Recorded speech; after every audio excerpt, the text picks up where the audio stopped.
ತುಂಬ ಜನಕ್ಕೆ ಸಾಮಾನ್ಯವಾಗಿ ಕಾಡುವ ಸಮಸ್ಯೆಗಳೆಂದರೆ ಆರ್ಥಿಕ ಸಮಸ್ಯೆ, ಕುಟುಂಬ ಸಮಸ್ಯೆಗಳು, ಅನಾರೋಗ್ಯ ಸಮಸ್ಯೆಗಳು, ಹೀಗೆ ಎಷ್ಟೋ ರೀತಿಯ ಸಮಸ್ಯೆಗಳು ಇರುತ್ತವೆ.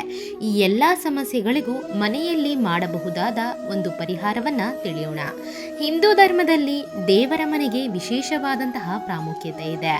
ಪೂಜೆ ಮನೆಯಲ್ಲಿ ದೇವತೆಗಳಿಗೆ ನಿವಾಸ ಇರುತ್ತದೆ. ದೇವರುಗಳು ನಿವಾಸವಿರುವಂತಹ ಪೂಜೆ ಕೋಣೆಯಲ್ಲಿ ಕೆಲವು ಶಕ್ತಿಯುತವಾದ ವಸ್ತುಗಳನ್ನು ಇಡುವುದರಿಂದ ನಿಮ್ಮ ಮನೆಗೆ ಅಖಂಡ ರಾಜಯೋಗ ಬರುತ್ತದೆ ಎಂದು ಪಂಡಿತರು ಹೇಳುತ್ತಾರೆ. ದೇವತೆಗಳು ನಿವಾಸಿಸುವ ಸ್ಥಳಗಳಲ್ಲಿ ನೀರು ಕೂಡ ಒಂದು. ಹಾಗಾಗಿ ನಿಮ್ಮ ಮನೆಯ ಪೂಜೆ ಕೋಣೆಯಲ್ಲಿ ಖಂಡಿತವಾಗಿ ನೀರು ಇರಬೇಕು. ಒಂದು ರಾಗಿ ಚೆಂಬಿನಲ್ಲಿ ತುಂಬ ನೀರು ಹಾಕಿ ನಿಮ್ಮ ಮನೆಯ ಪೂಜೆ ಕೋಣೆಯಲ್ಲಿ ಇಡಿ. ನೀರಿನಲ್ಲಿ ದೇವತೆಗಳು ನಿವಾಸವಾಗಿ ಇರುತ್ತಾರೆ. ಪೂಜೆ ಮನೆಯಲ್ಲಿ ನೀರು ಇಲ್ಲ ಅಂದರೆ ನೀವು ಎಷ್ಟೇ ಪೂಜೆ ಮಾಡಿದರೂ ಪ್ರಯೋಜನ ಅನ್ನುವುದು ಇರುವುದಿಲ್ಲ. ಇನ್ನು ಎರಡನೆಯದಾಗಿ, ನಿಮ್ಮ ಮನೆಯ ಪೂಜೆ ಕೋಣೆಯಲ್ಲಿ ಖಂಡಿತವಾಗಿ ಯಾವಾಗಲೂ ಅರಿಶಿಣ ಕುಂಕುಮ ಇರಬೇಕು. ಅರಿಶಿಣ ಕುಂಕುಮ ಅಂದರೇನೆ ಲಕ್ಷ್ಮೀದೇವಿಯ ಸ್ವರೂಪ. ಎಲ್ಲಿಯಾದರೆ ಅರಿಶಿಣ ಕುಂಕುಮ ಇರುತ್ತದೋ ಅಲ್ಲಿ ಲಕ್ಷ್ಮೀದೇವಿ ನಿವಾಸಿಸುತ್ತಾಳೆ. ಇನ್ನು ಮೂರನೆಯ ವಸ್ತು, ಪೂಜೆ ಮನೆಯಲ್ಲಿ ಅಕ್ಷತೆ ಕಾಳು ತಪ್ಪದೇ ಇಡಬೇಕು. ಪೂಜೆ ಕೋಣೆಯಲ್ಲಿ ಇರುವ ಅಕ್ಷತೆ ಕಾಳಿಗೆ ದೈವಶಕ್ತಿ ಲಭಿಸುತ್ತದೆ. ಹಾಗಾಗಿ ನಿಮ್ಮ ಮನೆಯಲ್ಲಿ ಪೂಜೆ ಮಾಡಿದ ನಂತರ ಕೊನೆಗೆ ನಮಸ್ಕಾರ ಮಾಡಿಕೊಂಡು ದೇವರ ಬಳಿ ಇರುವ ಅಕ್ಷತೆ ಕಾಳನ್ನು ತಲೆಯ ಮೇಲೆ ಹಾಕಿಕೊಳ್ಳಬೇಕು. ಹೀಗೆ ಮಾಡಿದರೆ ನೀವು ಮಾಡುವಂತಹ ಪೂಜೆಗೆ ಪುಣ್ಯ ಲಭಿಸುತ್ತದೆ. ಹಾಗೇನೆ ಅಕ್ಷತೆ ಕಾಳನ್ನು ಹಾಕಿಕೊಳ್ಳುವುದರಿಂದ ದೇವರ ಆಶೀರ್ವಾದ ನಿಮ್ಮ ಮೇಲೆ ಇರುತ್ತದೆ. ಇನ್ನು ಇದರ ಜೊತೆಗೆ ಪೂಜೆ ಕೋಣೆಯಲ್ಲಿ ತಪ್ಪದೇ ಇಡಬೇಕಾದ ವಸ್ತುಗಳಲ್ಲಿ ವಿಷ್ಣು ಸ್ವರೂಪವಾದ ಆಮೆಯ ಪ್ರತಿಮೆ ಒಂದು. ಪೂಜೆ ಕೋಣೆಯಲ್ಲಿ ಇಡುವ ಆಮೆಯ ವಿಗ್ರಹವನ್ನು ದಿನಾಲೂ ಮುಟ್ಟಿ ನಮಸ್ಕಾರ ಮಾಡಿಕೊಂಡರೆ ವಿಷ್ಣು ದೇವರು ಸಂತೋಷಿಸುತ್ತಾರೆ. ನೀವು ಕೋರಿದ ಕೋರಿಕೆಗಳನ್ನು ನೆರವೇರಿಸುತ್ತಾರೆ. ಪ್ರತಿದಿನ ದೀಪಾರಾಧನೆ ಮಾಡಲು ಸಾಧ್ಯವಿಲ್ಲ ಅನ್ನುವವರು ಈ ವಿಧವಾಗಿ ಆಮೆಯ ಪ್ರತಿಮೆಯನ್ನು ಮುಟ್ಟಿ ನಮಸ್ಕರಿಸಿಕೊಂಡರೆ ದೀಪಾರಾಧನೆ ಮಾಡಿದಷ್ಟೇ ಪುಣ್ಯಫಲ ಲಭಿಸುತ್ತದೆ.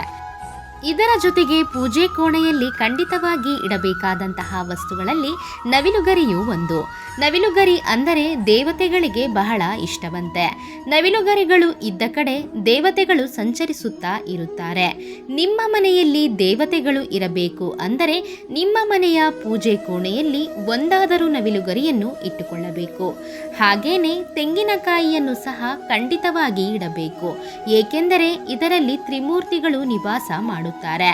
ಹಾಗೇನೆ ಲಕ್ಷ್ಮೀ ದೇವಿಗೆ ಪ್ರೀತಿಕರವಾದ ವಸ್ತುಗಳಲ್ಲಿ ತೆಂಗಿನಕಾಯಿ ಸಹ ಒಂದು. ಲಕ್ಷ್ಮೀದೇವಿ ಎಲ್ಲಿದ್ದರೆ ಅಲ್ಲಿ ಅಷ್ಟ ಐಶ್ವರ್ಯಗಳು ಇರುತ್ತದೆ.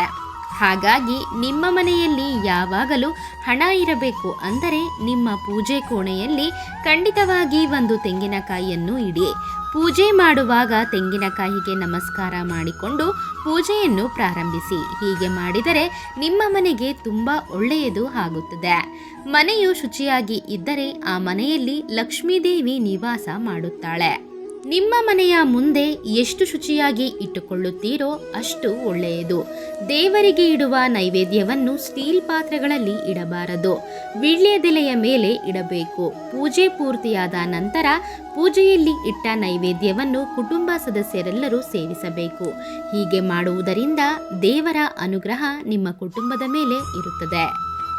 ಧನ್ಯವಾದ ಸ್ನೇಹಿತರೆ. ಈ ಮಾಹಿತಿ ನಿಮಗೆ ಇಷ್ಟವಾಗಿದ್ದಲ್ಲಿ ಮತ್ತಷ್ಟು ಇಂತಹ ಉಪಯುಕ್ತ ಮಾಹಿತಿಗಾಗಿ ನಮ್ಮ ಚಾನಲನ್ನು ಸಬ್ಸ್ಕ್ರೈಬ್ ಮಾಡಿಕೊಂಡು ಹಾಗೆ ವಿಡಿಯೋಗೊಂದು ಲೈಕ್ ಮಾಡಿ.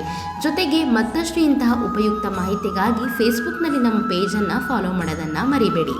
So thanks for watching our videos.